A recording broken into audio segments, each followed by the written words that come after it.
Hey, what's going on, everyone? Ronnie Landis here, and I'm taking a walk through the the amazing garden here on the Big Island of Hawaii at the Hawaiian Sanctuary. And I'm just thinking about a few things that are really taking precedence in my mind right now. I just got done reforming and reinventing our Tonic Bar Lounge over here. Really excited about that. And just thinking about the idea of abundance and how it plays out in everyday life, and how we devalue the subtle signposts that show up in our world that indicate that we do live in a truly abundant, vibrant, and dynamic universe, and how to tap back into that. One of the ways that I've figured out over the years is to eat magical food, and then that will induce a more magical reality. You know, speaking of which, I just got done eating one of these amazing star apples. I don't know how well you guys can see it there, but this thing's amazing. I'm going to throw that and help recreate some more of that magic in this land. You know, for example, another amazing one over here is Rollinia. And this Rollinia here is not quite ready, but that to me is one of the most amazing foods, most amazing fruits ever. You know, speaking of which, the most amazing food ever, the world's most revered and favored food of them all, is cacao, chocolate. Okay, so the magic that emits, that pulsates from an environment like this, makes it very clear that abundance is in full bloom, and it's perpetuating itself as if, you know, very similar to the human body breathing, respiring, breathing in, breathing out, the abundance and dynamicism of life. And I think how interesting it is in the diet world, because one of the quandaries, one of the hiccups and the roadblocks, the psychological roadblocks that I had early on was all the rhetoric around all the diets, all the different dietary philosophies and avenues that you can travel in the nutrition world, the Paleolithic philosophies and the raw food, the vegan, vegetarian, the fruitarian, the 80-10-10, the high-fat, low-carb, protein, whatever different assortment of pretty much the same food over and over and over, the same domesticated, hybridized, genetically weakened food, and just reconstituted in a different format, a different macronutrient format, and really missing some of the key vital energetics or the components that make vigorous health on a genetic and energetic level. But anyways, so one of the ideas that pops up is that only now in our time, only very recently, can we actually choose the kind of diet that we want, right? That wasn't a reality for most of human history. We could only do that very recently, and I'd say more so the last 10 years, this whole raw food and superfood, herbalism, supplementary, natural supplementary reality movement, the organic movement, the movement on permaculture, that's really propagated over the last, 5 years, and over the last couple of years, it's really taken on a bigger propensity. We forget that throughout most of human history, we didn't have the same availability of options that we do now. Most of the world is eating the same 10 to 15 foods according to Guns, Germs, and Steel, that book.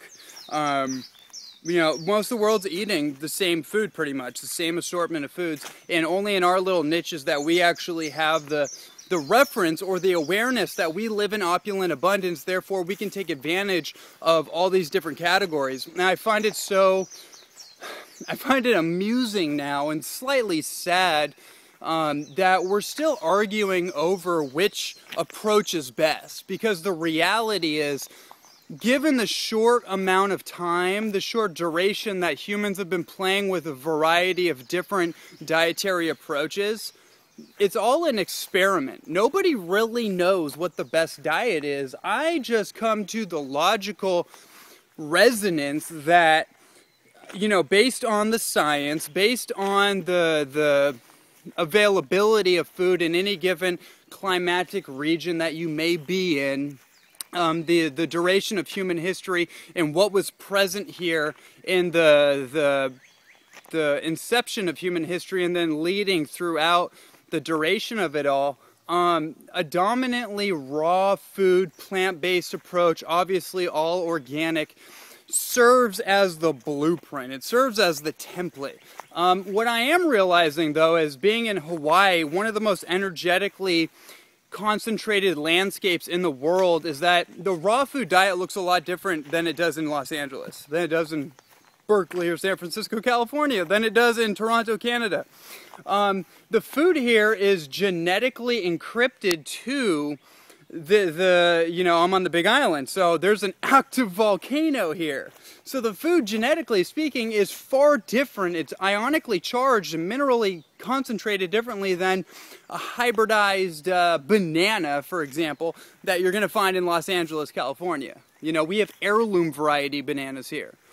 So the point I guess I'm making is that when we're talking about different dietary strategies, we have to understand a few different things. First is that we have so much opulent abundance that we can even make the choice that we can decide what our diet is. We can be vegetarian if we want. We can be vegan if we want. We can use certain supplements to counterbalance some of the loopholes of, you know, taking away some of these concentrated animal products from our diet if that's our choice. You know, we can take in a vitamin B12 supplement. We can take in, you know, DHEA or DHA, EPA, omega-3s. We can get our saturated fat content from coconut oil. In fact, the very fact that we can get a tub of coconut oil may be the most miraculous representation or reference point for opulent abundance dietarily speaking, in my opinion. So whatever diet you choose, remember, it's really all an experiment. So lighten up a little bit on your approach towards it and just tread lightly. You know, take every day as it comes and try to gravitate more towards the high vibes. You know, like being in Hawaii, for example. This is my personal opinion, you know, for the same reason that I think everybody should explore veganism or raw veganism, is the same reason I think everyone that hasn't been to Hawaii needs to come to Hawaii, because you need the experience. Alright, if we're going to play with all the different diets, it's one thing to get onto an approach that produces tangible results, that betters our vitality, our physiological and neurological function, that makes us more clear and capable of handling the stress induced from the day. But it's also it's another thing to say that this is the only way without proper reference for all the other different avenues that exist. If you improve upon your diet in any way, it's going to produce results, especially if you're coming from a toxicologically loaded food supply, and then you start to incorporate whole foods. You're going to produce results. It's just common sense. But anyways, back to the point here. The reason I think everyone that has not explored raw food veganism should explore it. I don't say adhere 100% to it. I say explore it, because you need to have the experience so your body can allow, or the biochemical signals in your body start to become more sensitive. They become less suppressed. The detoxification pathways start to open up. So now you can understand based on experience, not just, you know, not just mental gymnastics, what that looks like for you, both in the short term and then in the long term. Same thing with Hawaii. If you've been in the city like I have most of my life, you don't have the proper reference for what life can be like on the outskirts of that reality. And I'm noticing that it's both grand, profound, and somehow is outlining some of God's grace in a way that I was not aware of, or I was only intellectually aware of, that I was my consciousness was gravitating towards, but it was outside of the physicality of my environment. I couldn't quite grab it. I was reaching for it, but the more I reached for it, with my feet planted on the concrete jungle, I felt pain because I could feel on some level the exhilarance, the beauty, the majesty that did exist outside of my circumstantial borders. And I got into so much pain emotionally and psychologically in the city that I just took my last month's rent money, literally all the money I had, and bought a plane ticket, and here I am now. And I'm so grateful for that decision. And whether I'm going to be here indefinitely or not, I don't think that's really the point. The point is that now I have the reference to make better decisions moving forward. And it's the same thing with the diet. You got to play with both aspects. You got to play with the differentiating